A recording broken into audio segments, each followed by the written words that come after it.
Cold lobster bisque, again? Thorne's voice, sandpaper on bone, ripped through the Sterling room's hushed reverence. Chloe, bless her heart, nearly jumped out of her skin.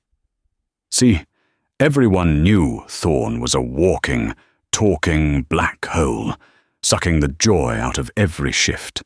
He'd already gotten poor Thomas, the sommelier, canned last month. Now, all eyes flicked to Sarah, the new girl, quiet, harmless. That's what they all thought, anyway.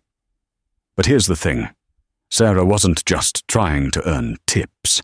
She was playing a longer game, a game Thorne couldn't even fathom. He thinks he's breaking her spirit. He has no idea the quiet kindness she showed Leo, the bus boy he humiliated, will be the key to unlocking his downfall. Oh, the irony. She's not just serving steak tonight. She's serving justice. And Thorne? He's about to get a dish he never expected. All of them avoided him until she arrived. Sarah Jenkins, the new waitress. She was quiet, hard-working, and nobody special. At least that's what he thought. He pushed her, insulted her, and tried to break her. He never imagined that the one person he tried to destroy was the only person who could destroy him. The Sterling room was not just a restaurant. It was a monument to wealth. Its ceilings were vated, draped in crystal chandeliers that cast a warm, golden light over the hushed, velvet-draped dining room. The Cleonel was a curated list of the city's old money, new tech, and fleeting celebrity. To eat at the Sterling room was to announce that you had arrived. To work there, however, was a different story. It was a place of high stakes, high stress, and one unspoken rule. The customer is always God. And one of those gods was a devil. His name was Marcus Thorne. "He's here," whispered Chloe, her hands visibly trembling as she polished a wine glass that was already immaculate. Sarah Jenkins, new to the floor, glanced up from her own silverware rolling. "Who's here?" Chloe didn't even look. "Table 7, Mr. Thorne." Sarah looked over. She saw a man in his late 40s, with sharp, silvering hair and a suit so perfectly tailored it looked like armor. He was already snapping his fingers, a crisp, insulting sound that cut through the restaurant's gentle classical music. The manager, Mr. Henderson, was practically sprinting to the table, his face fixed in a pained, obsequious smile. "He seems important," Sarah offered, turning back to her napkins. "He's not important," Chloe muttered, her voice low and bitter. "He's a nightmare. He got Thomas fired last month. Remember Thomas? The sommelier who won that national award. What did he do?" Thorne claimed the wine was improperly oxygenated. Thomas gently tried to explain the breathing process for a 98 Bordeaux. Thorne accused him of being condescending. Henderson fired Thomas on the spot, didn't even let him clock out. Chloe shuddered. "He gets people blacklisted. Sarah, I'm not kidding. He owns half the hospitality groups in this city. Cross him. And you're not just fired from here. You're fired from everywhere." Sarah felt a cold knot form in her stomach. She needed this job. She needed it more than Chloe could possibly know. She was living in a tiny, cramped studio apartment, living off instant noodles and sheer willpower. This job, with its high-end tips, was her lifeline. "So, what's the plan?" Sarah asked, trying to sound casual. "The plan is to become invisible," Chloe said. "The plan is to pray he doesn't order something complicated. The plan is to never ever make eye contact unless he speaks to you. And even then, you look at his chin." For the next 2 hours, Sarah watched the Thorne phenomenon from a safe distance. She watched him send back his soup, a world-renowned lobster bisque, claiming it was tepid. He berated the busboy, a young kid named Leo, for refilling his water glass too quickly, accusing him of hovering. "Does he own this place?" Sarah whispered to Chloe as they passed in the service station. "Worse," Chloe replied. He's the majority stakeholder. He bought 51% of the Wembley Hospitality Group last year. This restaurant is his personal plaything. Henderson isn't a manager. He's Thorne's court jester. His only job is to keep the dragon happy. Mr. Henderson skewed back to the station, his face pale and sweaty. Chloe, table 7 needs his martini. He said you bruised the gin last time. Be careful. He then spotted Sarah. You, Jenkins, you're new. Yes, sir. 3rd week, Sarah said, her posture perfect. Good. You're clean. You haven't had a chance to annoy him yet. You're going to assist Chloe with table 7. Chloe looked like she was about to be sick. Sir, I can handle it. She's still in training. Nonsense. Henderson snapped, his fear making him cruel. He wants fresh blood. He's tired of the same faces. Don't screw this up, both of you. Sarah took a deep breath, her hand steady as she picked up a silver tray. This was fine. She could be invisible. She could be wallpaper. All she had to do was survive. She followed Chloe out to the floor, feeling like she was walking into a lion's den. Marcus Thorne didn't look up as they approached. He was scrolling through his phone, his face set in a permanent scowl. Your martini, Mr. Thorne, Chloe stammered, placing the drink on the coaster. Thorne continued to scroll. Chloe waited and waited. Finally, after a long, agonizing minute, he waved a dismissive hand. Go. As Chloe turned, her sleeve brushed a silver fork, knocking it from the table. It landed on the plush carpet with a muffled thud. It might as well have been a gunshot. Thorne's head snapped up, his eyes cold and grey as a winter storm fixed on Chloe. Clumsy, he said, his voice quiet but carrying. I'm so sorry, sir, Chloe whispered, bending to pick it up. Don't, he barked. Get her.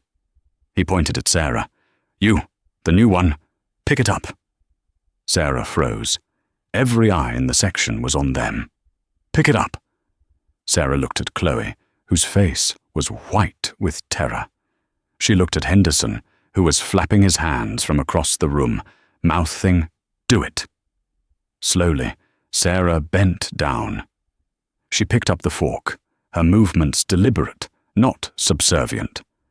She placed it on her small service tray. And now, Thorne said, a small, cruel smile playing on his lips, you're going to get me a fresh fork, and you're going to apologize to me for your colleague's incompetence. Sarah stood up straight. She looked, not at his chin, but directly into his cold, grey eyes. I will bring you a new fork, sir, she said, her voice clear and steady. But I will not apologize for my colleague, who made a simple, human mistake. The entire restaurant seemed to stop breathing. Chloe gasped. Henderson looked like he was having a heart attack. Marcus Thorne stared at her. The smile vanished. What did you just say to me? The silence that followed Sarah's statement was so profound that the clinking of ice in the bar across the room sounded like a crash. Mr. Henderson was at the table in an instant, his hands fluttering in apology. Mr. Thorne, please, I am so sorry. Ms. Jenkins is new. She misunderstood the standards of the Sterling room. It will not happen again. He turned on Sarah, his eyes flashing with pure panic. Get the fork. Apologize now. Marcus Thorne didn't take his eyes off Sarah. He was dissecting her, his gaze analytical and cold. He hadn't become a billionaire by being predictable. He was bored. This was interesting. He raised a single hand, silencing Henderson. No, Thorne said. Let her speak. She won't apologize. Explain yourself. Sarah felt the adrenaline coursing through her. This was it. This was the moment she'd either be fired or something else. She thought of her overdue rent, the instant noodles. But then she thought of Thomas, the sommelier. She thought of Leo, the bus boy. She thought of Chloe, who was currently trying to melt into the carpet. My colleague, Sarah said, her voice unshaken, is one of the most professional servers I have ever worked with. She is attentive, kind, and excellent at her job. Knocking over a fork is not a character flaw, it is an accident. Demanding an apology for it is not high standards, sir. It's just bullying. Henderson made a sound like a drowning matin. Chloe had gone from pale to a ghostly, almost translucent white. Thorne leaned back in his chair.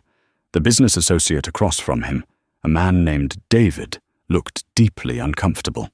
Thorne, however, looked amused. "Bullying?" he repeated, as if tasting the word. "You're accusing me in my own restaurant of bullying. I'm describing an action, sir," Sarah replied.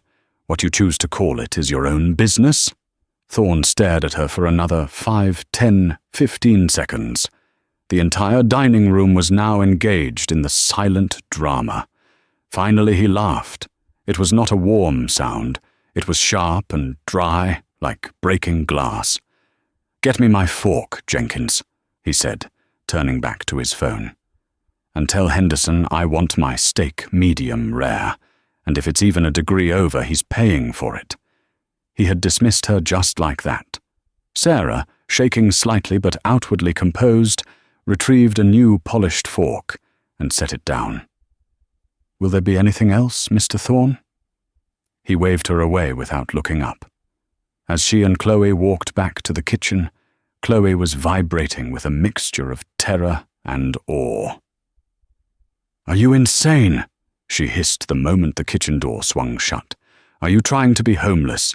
He can't just treat people like that, Chloe." "Yes, he can. That's the whole point. He's Marcus Thorne. He can do whatever he wants." Mr. Henderson cornered Sarah by the employee lockers an hour later. She had survived the rest of the shift. Thorne hadn't sent his steak back. He hadn't said another word to her. He had, however, left a tip. It was an obnoxious, pointed tip, $10,000 in cash with a small note. Henderson slammed the wad of cash onto the metal shelf next to her. "What do you think you're doing?" he seethed. Sarah looked at the money. "I was doing my job, Mr. Henderson. Your job is to serve. Your job is to be polite. Your job is not to psychoanalyze the man who signs our paychecks." He pointed a trembling finger at her. He left this. "Do you know what this is? This isn't a tip. It's a test. It's a game." "What game?" "He's marking you, Jenkins. He's decided you're his new toy. He's going to push you until you break. And he's going to enjoy watching you do it. And you know what? When you break, I'm the one who has to clean up the mess. I'm the one who has to gravel and beg him to keep coming back." "If he's so terrible," Sarah asked quietly, "why do you want him to come back?" Henderson laughed, a bitter, hollow sound. "Because that terrible man's patronage pays for your salary. It pays for the lights. It pays for my mortgage. You think this is about morals? This is about survival. You're a wealthy man's amusement, Sarah. That's all. You're a court jester." He snatched the money back. "This goes to the Star Fund. Don't you ever pull a stunt like that again. You're on thin ice. One more word. One more look and you're gone." He stormed off, leaving Sarah alone in the locker room. She leaned her head against the cool metal. He was wrong. She wasn't a jester. And this wasn't a game. It was a war, and Marcus Thorne had no idea who he was fighting. For the next 2 weeks, a strange dant settled over the Sterling room. Marcus Thorne came in as usual. He sat at table 7. He was demanding, but the laser-focused cruelty he'd shown Chloe and Sarah seemed to have dimmed. He ordered, he ate, he left. He never sat in Sarah's section, but he watched her. She could feel his eyes on her as she served the halibut to table 3. She could feel his gaze as she explained the wine list to the couple at table 9. It was a heavy, calculating presence. He was waiting. The rest of the staff, however, saw her differently. She was no longer just the new girl. She was the one who talked back. Some, like Chloe and Leo, treated her with a new, quiet respect. They would make sure her water glasses were filled, that her tables were cleared quickly. It was a small, silent alliance. Others, the ones who had been there for years, saw her as a liability. "You think you're a hero?" whispered a senior waiter named Mark as they polished glasses. "You're a fool. You just painted a target on all our backs. When he finally gets tired of you, who do you think he's going to take his anger out on? Us, the people who just want to do their job and go home." Sarah felt a pang of guilt. "I'm not trying to make things harder." "Then keep your head down," Mark snapped. "Some of us have families." The tension was becoming unbearable. The restaurant was split. And all the while, Marcus Thorne watched from table 7, a silent king observing his fractured court. The whispers about Sarah grew. She was reckless. She was brave. She was a fool.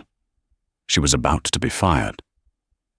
Then, on a busy Friday night, everything changed. Friday night at the Sterling Room was a performance. The lights were lower, the music was richer, and the air thrummed with the energy of the city's elite letting their hair down. Every table was booked. The kitchen was a flurry of motion, and the servers glided through the dining room like dancers. Sarah was in the weeds. She was juggling 3 tables, a foretop of chatty tourists, a quiet elderly couple celebrating an anniversary, and a demanding 2-top of lawyers. She was in her element, her mind a quick calculator of orders, timings, and needs. Then the bell at the host stand chimed. The temperature in the room dropped 10 degrees. Marcus Thorne entered, but he was not alone. He was with 2 men, Mr. Davis and Mr. Lee, who looked tense and important. They carried briefcases. This wasn't a pleasured dinner. It was a high-stakes meeting, and Thorne looked agitated. He was already barking at the hostess before he was even seated at his usual table 7. "Not in Sarah's section. Not in Sarah's section," Chloe chanted under her breath from the server station. But Mr. Henderson, seeing Thorne's dark mood, made a snap decision. He didn't want his veteran staff, the ones Thorne knew he could break, to bear the brunt. He'd throw the new girl to the wolf. "Jenkins," he called, his voice tight. "You're taking table 7. Sarah's head snapped up. "Sir, that's not my section. It is now," he said, his eyes pleading. "Just keep him happy. Please. He's got his business partners. Don't do what you did last time. Just be a normal waitress. Just be a normal waitress." Sarah's hands tightened on her tray. She walked over, her face a mask of professional calm. "Good evening, Mr. Thorne. Gentlemen, welcome to the Sterling Room. Can I start you with some water, or perhaps a cocktail?" Thorne didn't even look at her. "We know what we want. 3 18-year-old single malts now, and the 1982 Petrus decanted. Don't send the sommelier. You get it. Sir, a bottle of that value must be opened by—" "Are you telling me no?" His voice was a low growl. His partners, Davis and Lee, exchanged a nervous glance. "I am informing you of restaurant policy," Sarah said evenly. "I am the policy. Get the wine." Sarah nodded. "Very well, sir." She retrieved the wine from the cellar, a bottle worth more than her car. Her hands were steady as she performed the decanting ritual, a process she'd studied and perfected. She poured the 3 whizzies. She served them. Everything was, by the book, flawless. Thorne was ignoring his guests, arguing with them in low, sharp tones. Something about collateral and default. Mr. Davis, the older of the 2, looked pale. "Marcus, all we're saying is the bank is nervous. Your reputation? My reputation is what built this. They'll do what I tell them." Thorne slammed his whiskey glass down. He looked up and fixed his glare on Sarah. "Steak, medium rare. And if it's even a hint of grey, I'm sending it back." You, he pointed to Davis. You'll have the salmon. And you, to Lee, you'll have the chicken. Mr. Lee, a quiet man, cleared his throat. Actually, I think I'd prefer the— You'll have the chicken, Thorne repeated, his voice leaving no room for argument. He turned back to Sarah. You got that, or is it too complicated for you?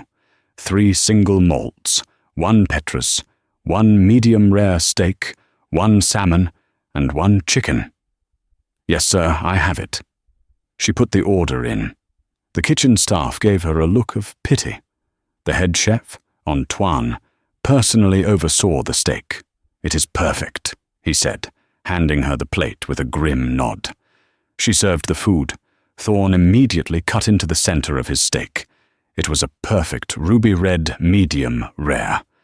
He shoved the plate away. It's cold. Sarah stopped. Sir, it's cold, he snapped. What is this?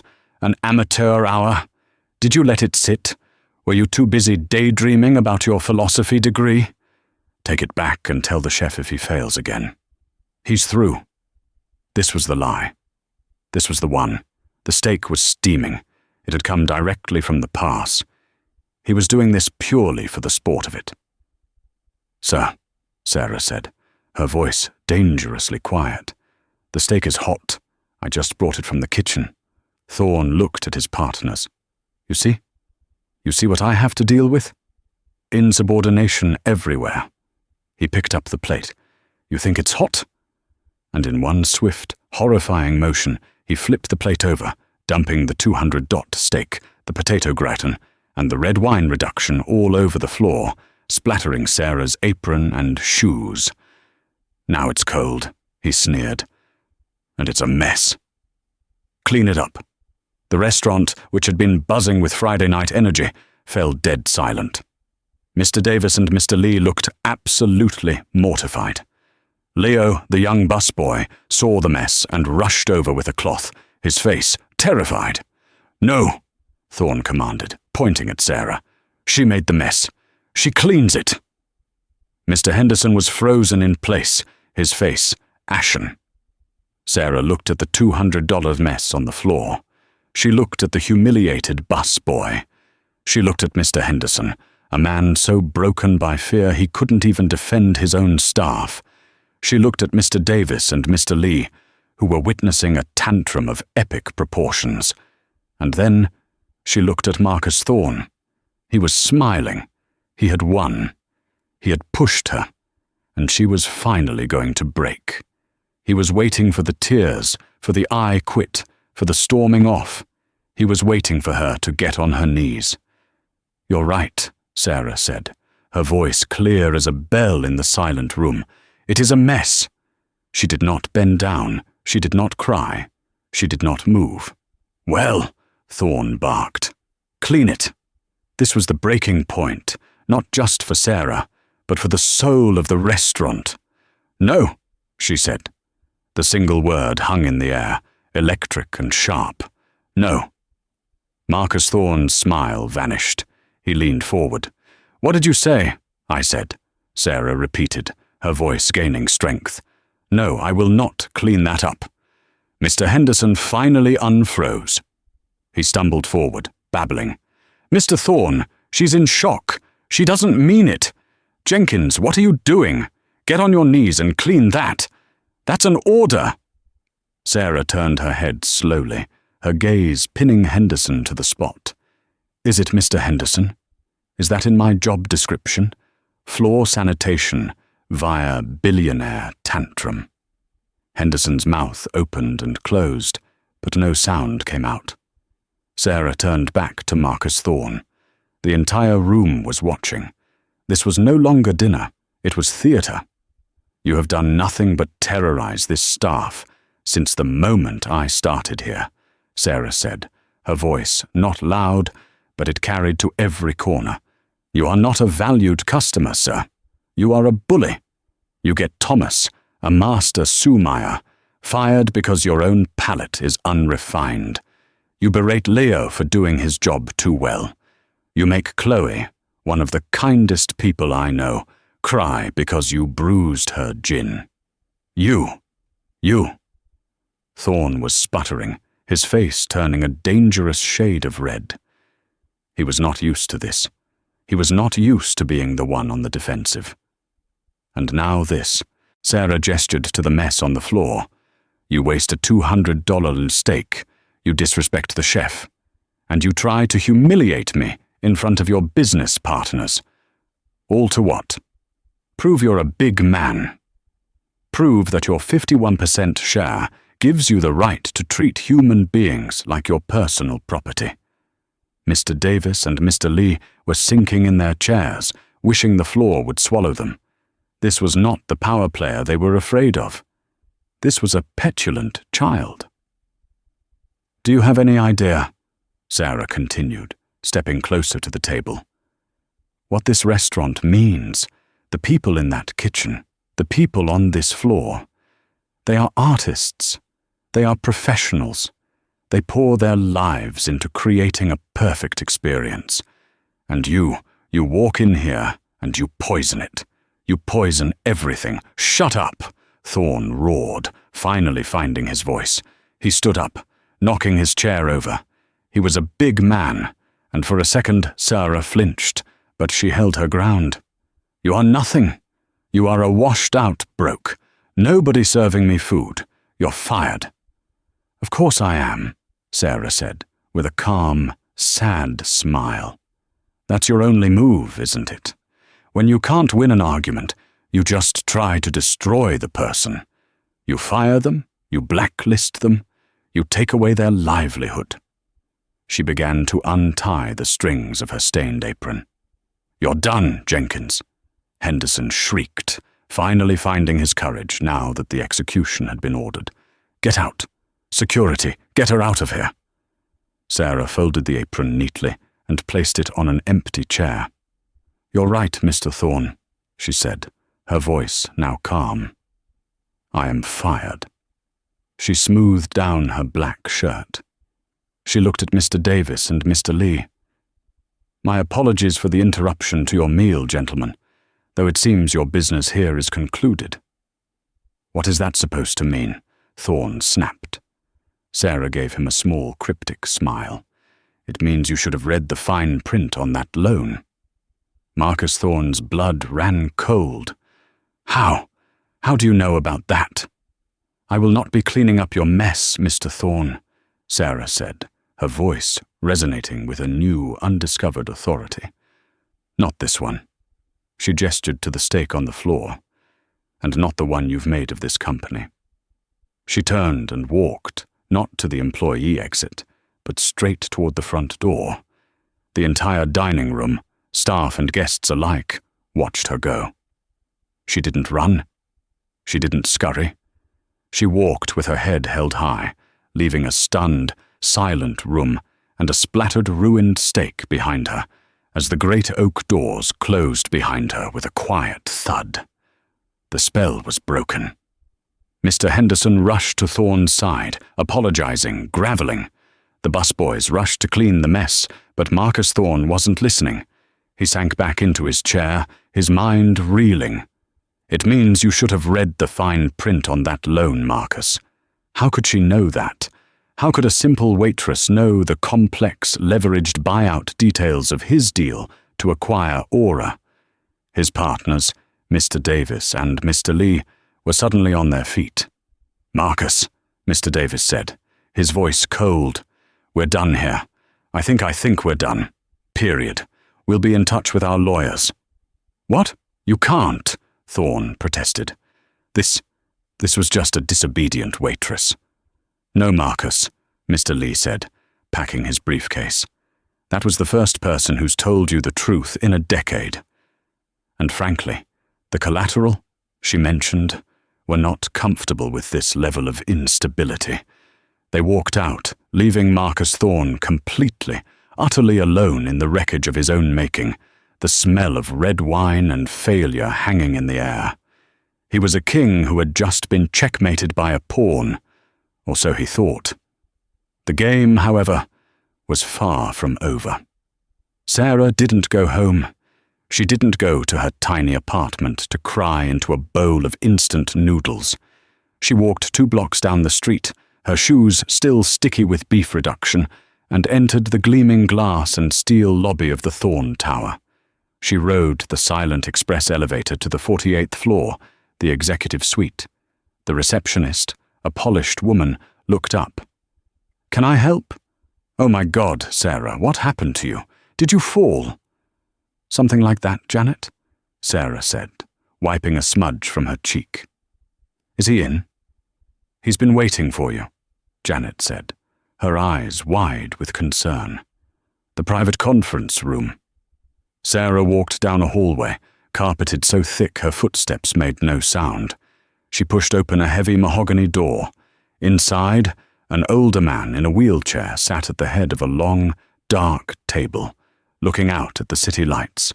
He turned as she entered. His face was kind, lined with wisdom and worry. "Well," he said, his voice a gentle rumble. "It's worse than we thought, Grandpa," Sarah said, slumping into a leather chair. The man was Arthur Wembley, the founder, the visionary, and the namesake of the Wembley Hospitality Group. The man who had built the Sterling Room from a humble diner into a legend, all on the principle of unparalleled service and respect. "He did that to your apron?" Arthur asked, his eyes fixing on the stains. "He did it to the floor, actually," Sarah said with a dry laugh. "To prove a point, I quit. Or rather, I was very publicly fired." "You quit?" Arthur looked confused. "But sweetheart, that's not the plan. The plan was to gather data for the board meeting. The plan was to be Sarah Jenkins, the waitress, not Sarah Wembley, the target," Sarah finished for him. "I know, but I couldn't, Grandpa. He was destroying everything you built. He was making Chloe cry. He was terrorizing Leo. He was a monster, and Henderson just let him." Arthur Wembley sighed, his shoulders slumping. He had sold 51% of his legacy to Marcus Thorne 3 years ago. It had been a strategic partnership to fuel global expansion. Arthur would provide the class, the legacy. Thorne would provide the ruthless capital. But Arthur had been sidelined, pushed onto an advisory board, while Thorne, as majority stakeholder and CEO, ran the company like a brutalist dictator. So Arthur said, "He's fired you. The undercover granddaughter experiment is over." "What now, Sarah? He still holds 51% of the votes. He's still the CEO. You've just been fired from your own company. What did you accomplish?" Sarah leaned forward. The fatigue was gone. Her eyes were sharp, just like her grandfather's. "I accomplished exactly what I needed to," she said. "I knew I couldn't get the data I needed from the inside without him finding out. The staff is too scared. The books are too cooked. I needed a different kind of leverage." "What leverage?" "Dad's leverage," Sarah said, a small, fierce smile on her face. Arthur looked confused. "Your father?" "Robert. He's a corporate raider, Sarah. He's the opposite of what we do." "Exactly," Sarah said. "I've been working as Sarah Jenkins for 3 weeks, but I've been working as Sarah Wembley, my father's daughter, for 6. While I was serving canapes, my father's legal team on my behalf has been doing a little digging into Mr. Thorne's other, more recent acquisitions." She pulled her phone from her pocket and tossed it onto the polished table. "It's all there, the loan he took out to buy the Aura hotel chain." Yes, Arthur said impatiently. "A foolish, over-leveraged purchase. He spread too thin. But he'll manage. He always does." "He would," Sarah agreed. "Except he did something very, very stupid. He was cash poor after buying out his last partner. So to secure the loan for Aura, he put up his most stable, valuable asset as collateral, a dawning, horrified, and then delighted understanding spread across Arthur Wembley's face. He didn't."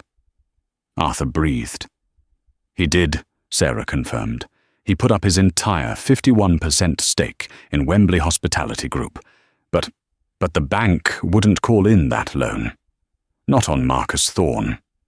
They wouldn't, Sarah said, unless they had a very good reason to, like, for instance, a detailed 30-page report from a concerned minority shareholder. She tapped her chest, detailing a pattern of unstable, erratic, and reputation-damaging behavior from the CEO, a report filled with sworn affidavit from ex-employees, health code oversights he's forced managers to ignore, and oh yes, a lovely high-definition video of him filmed by a guest at another table throwing a $200 steak at a waitress. Arthur's jaw dropped. You planned this. You planned to be fired. I didn't plan to be fired, Sarah said. I planned for him to show his true colors. I just didn't expect him to do it so artistically. The bank got the report this afternoon. They are concerned about their investment. They believe Mr. Thorne's leadership is a significant liability, so they'll force a sale. They'll do better, Sarah said, her voice dropping to a cool, business-like tone. They've declared him in breach of the leadership and reputation clause of his loan covenant. The loan is in default. As of 9 a.m. tomorrow, his shares go to auction. And I, she smiled, have a paddle, or rather, my father's investment firm does. He's been dying to get his hands on this company for a decade. He just needed a reason. Arthur Wembley looked at his granddaughter.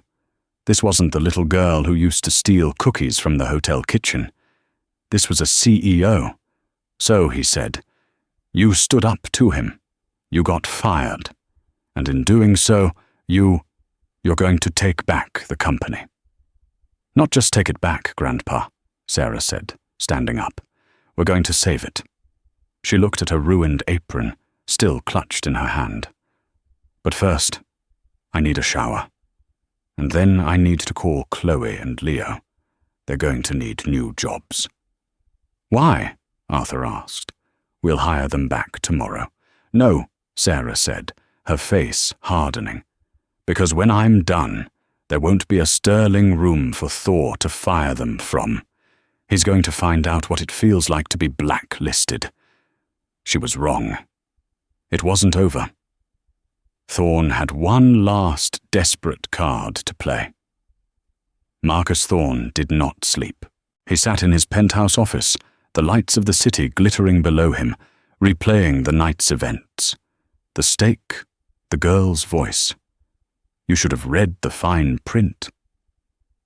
He'd spent hours on the phone. His first call was to his lawyers to sue the waitress for slander for something. They had advised against it, citing the viral video that was already making the rounds on social media. The video filmed by the guest at the next table was devastating. It was titled, "Billionaire Bully Has a T-Bone Tantrum." His second call was to the bank, and that's when the real panic set in. The bank manager, a man who usually wouldn't dare use a firm tone with him, was cold. Marcus, the video it's a problem. A big one. The board saw it. They are invoking the reputation clause. The loan is in default. You can't, Thorne roared. I'll move my assets. I'll ruin you. It's too late, Marcus, the manager said, and Thorne could hear the exhaustion in his voice. The shares, they're being sold. An offer has already been accepted. What? What offer? Who? A private investment firm. RW Enterprises. The sale closes at 9:00 a.m. Thorne slammed the phone down. RW Enterprises. He'd never heard of them. It didn't matter. He still had one move. He was still CEO. He couldn't stop the sale of his shares, but he could destroy the asset they were buying. He picked up the phone. Get me Henderson. The next morning, Sarah and her grandfather Arthur arrived at the Sterling Room at 8:45 a.m. They were flanked by two lawyers from RW Enterprises, Robert Wembley Enterprises, her father's firm. They were met at the door by a very confused Chloe. Sarah. Mr. Wembley, sir. What's going on? Chloe was in her street clothes. We got a text from Mr. Henderson. The restaurant is It's closed. What? Sarah's blood ran cold. They pushed past her. The dining room was a scene of chaos, but it was a clean chaos. The tables were gone, stacked in a corner. The velvet curtains had been torn down. The bar was stripped of every bottle. In the center of the room stood Mr. Henderson, directing two men who were currently unbolting the hostess stand from the floor. Henderson. Arthur's voice boomed, a sound that hadn't been heard in these halls for years. Henderson spun around, his face pale. "Mr. Wembley, sir. I don't know what is the meaning of this." Arthur gestured to the room. "Mr. Thorne called me," Henderson said, wringing his hands. He said the restaurant was being shut down for renovations. He said to liquidate the assets, the wine, the art. It's all being moved to a private storage facility. "He's gutting it," Sarah said, her voice filled with a sudden cold fury. "He's destroying it. He can't keep the company, so he's trying to burn it to the ground. He's trying to poison the well." "The wine cellar," Arthur whispered, horrified. "My father's collection?" Sarah was already moving. She sprinted to the back toward the cellar.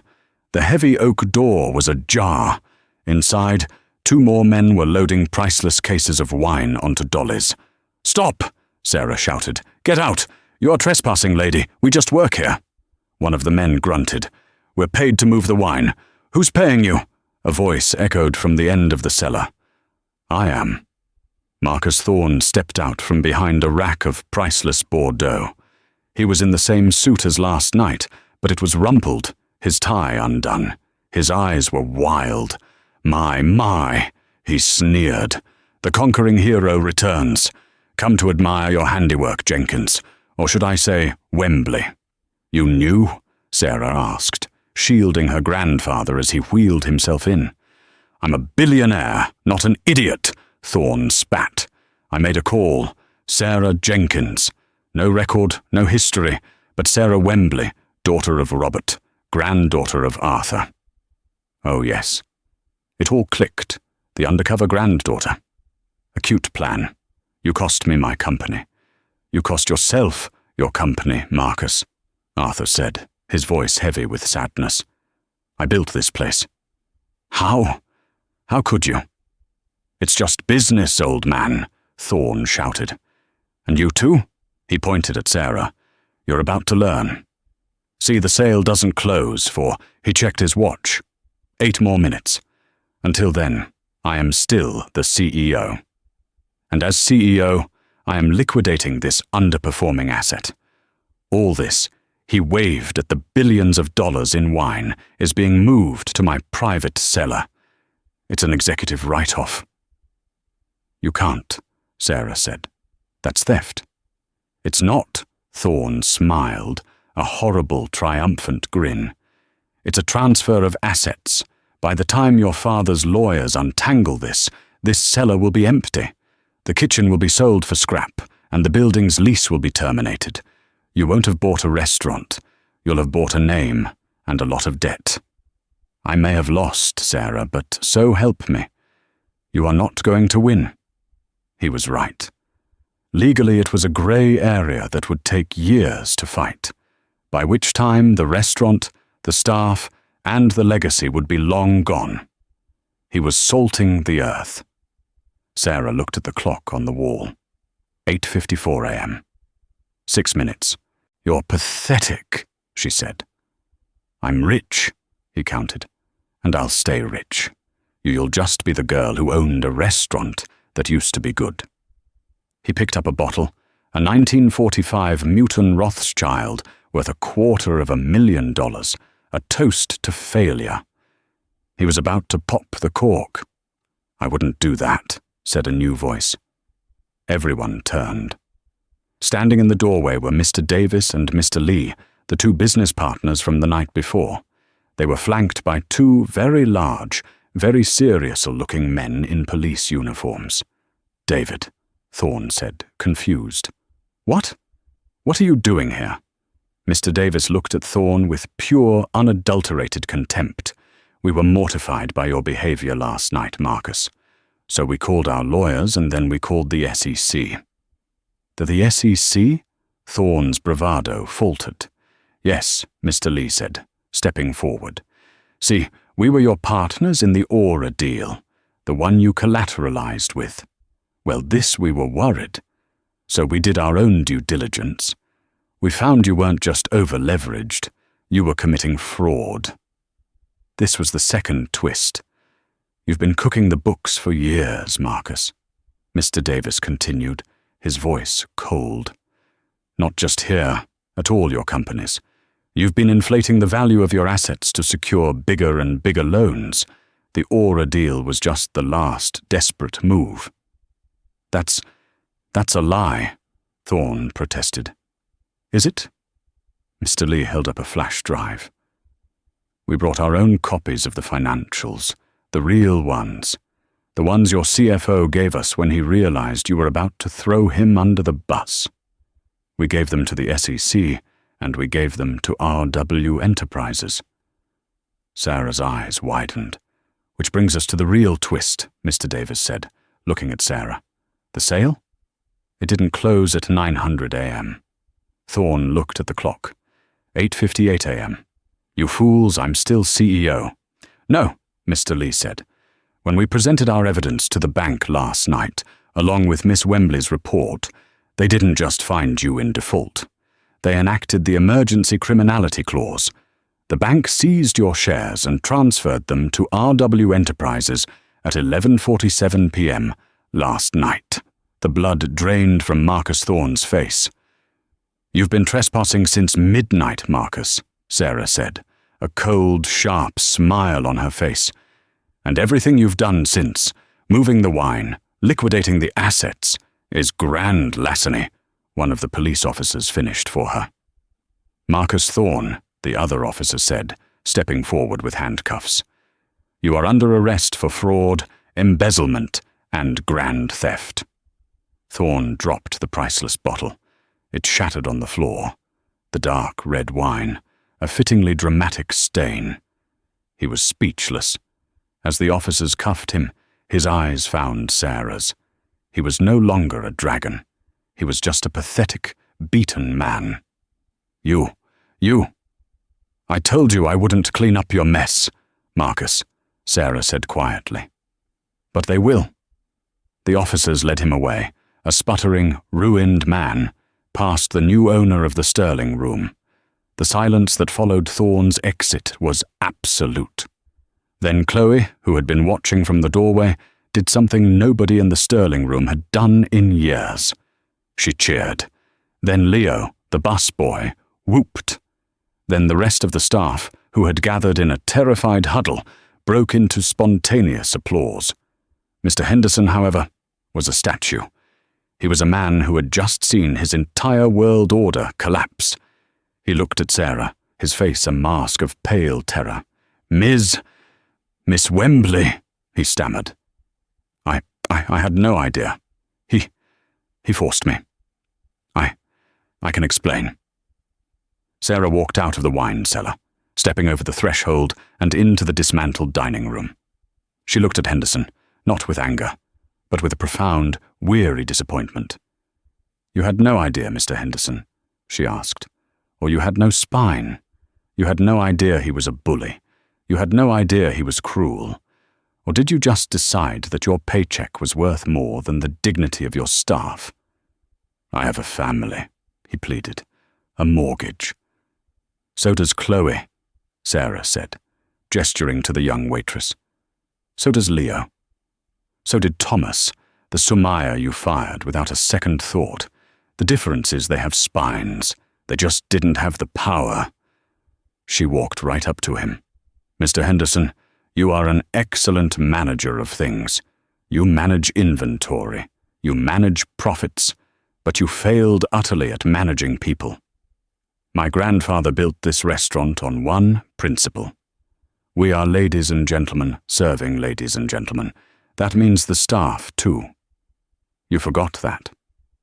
What? What are you saying? I'm saying Sarah said that you are fired, effective immediately. Please collect your things. Henderson's face crumpled. He didn't argue. He didn't protest.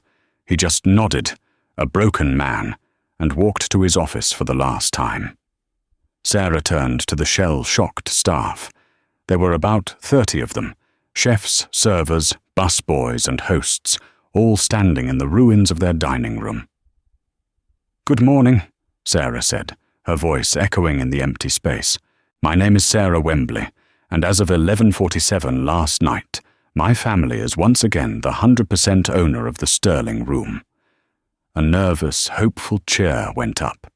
"I know," she continued, "that this place has been toxic. It's been a place of fear, and I am so sorry for that. That ends today." She looked at the stacked tables. Thorne's plan was to destroy this place. My plan is to rebuild it, but I can't do it alone. She walked over to Chloe. "Chloe, you are kind, you are professional, and you are brave. You've been covering other people's shifts and taking the worst tables for years. How would you like to be the new floor manager?" Chloe's hands flew to her mouth. "Me? But yes. Yes, Miss Wembley." "And Leo," she said to the young busboy, "you're fast, you're smart, and you've got a great eye. I want to send you to some LA school. On the company's dime, we need a new Thomas." Leo's eyes filled with tears. He just nodded, speechless. "As for the rest of you," Sarah called out, "everyone is getting a 20% raise, effective immediately. We are implementing a new profit-sharing program, and we are implementing a new zero-tolerance policy. No one, and I mean no one, billionaire, celebrity, or politician, gets to abuse this staff ever again. You have my word."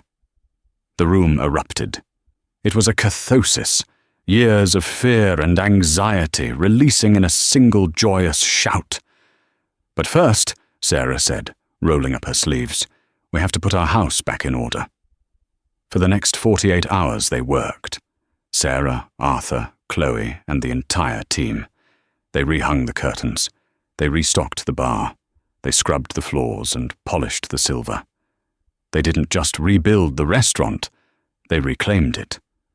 When they reopened on Monday night, there was a new energy. The food tasted better. The music sounded sweeter. The light felt warmer. The Sterling Room was no longer just a monument to wealth. It was a home. Sarah, in a clean new apron over a sharp suit, stood at the hostess stand, greeting guests herself. Her grandfather, Arthur, sat at table 7, no longer a place of fear, but a place of honor, hosting a dinner for the entire kitchen staff. The old clientele came, and they noticed the change. The staff was smiling. They were relaxed. They were happy. And when one particularly difficult hedge fund manager snapped his fingers at Chloe, she simply smiled, walked over, and said, "Sir, we don't do that here. If you need something, you may use my name." The man, stunned, apologized. The cycle was broken. Sarah watched from the front. She had her company back. She had her family's legacy back. But more importantly, she had given a group of good people their dignity back. The rude billionaire was gone, and the new waitress, the new owner, was just getting started. And that's the story of how Sarah Wembley took back her legacy. She proved that power isn't just about how much money you have, but about how you treat the people who have none. Marcus Thorne thought his wealth made him untouchable, but he forgot the one simple rule. Karma always cashes the check. Sarah didn't just save a restaurant. She saved its soul, and she reminded us all that true strength isn't about how loud you can yell, but about having the courage to say no when the whole world is telling you to just clean up the mess.